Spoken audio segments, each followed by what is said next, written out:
Najlepšie hospodariacou organizáciou v Ružinovej je knižnica. Vyplýva to zo správy miestneho kontrolóra, ktorá bola jedným z bodov rokovania miestneho zastupiteľstva. Knižnica na Miletičovej čoraz viac púta pozornosť. Jej priestory nezývajú prázdnotou, práve naopak.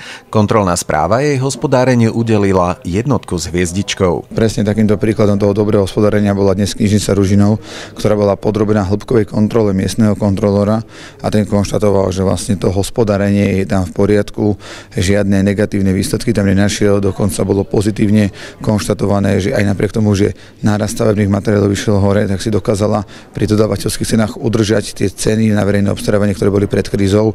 Čiže myslím, môžeme povedať kľudne, že pani riaditeľka je človek na správnom mieste a naozaj to hospodárenie je na ukážkovej úrovni. Knižnica Ružinov je podľa mňa absolútnym favoritom v našich mestskočastných organizáciách. Je to organizácia, ktorá robí perfektné aktivity. Pani riaditeľka je úžasná, má drive, má aj manažerské nastavenie, vie to aj teda s financiami, vie to aj s rôznymi organizáciami, ktoré chodia do knižnice spojiť, napríklad s Kultusom, robia mnoho aktivít, takže je to organizácia, ktorá má dobré vedenie a ktorá robí nielen dobré akcie, lebo to je dôležité, ale dôležitá je aj tá finančná stránka a tá finančná stránka je dobrá, ako sa ukázalo aj v správe. Je to vyznamenanie. Je to proste vyznamenanie a je to také zadosťučinenie mojej 4-ročnej práce a snaženia sa, a teda nie len mojej, ale aj mojich kolegyň.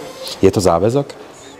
No, je to záväzok a je to obrovský záväzok, lebo dostať také verejné uznanie od kontrolóra mestskej časti, tak to je naozaj na zamyslenie a na tom, aby sme zamakali ešte viac, ako sme makali doteraz. Knižnica má pripravených hneď niekoľko noviniek, ktorým sa budeme venovať v niektorom z ďalších vysielaní. Pre TVR Jaro Kurpal.